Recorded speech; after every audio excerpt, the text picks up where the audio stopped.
vidíte, že trošku sráže nám neuškodilo. A pak ještě přilepšilo. Vidíte toto, tímhle se říká ekologie. Tady máme kytičky. Toto by mělo být v Praze. Na každém místě. Opravdu na každém. To jsou velice pěkné kytičky. Vidíte, že to jsou opravdu pěkné kytičky. Vidíte. Ano, toto jsou opravdu velice pěkné kytičky. Velice pěkné a zajímavé. Ne, že tímhle květou, ale tím, jaké mají květy. A vlastně svojí krásou.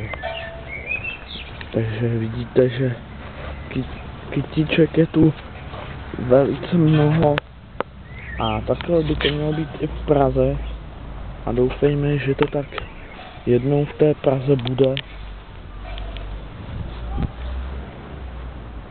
Takže nechme se překvapit. Tak tolik vše.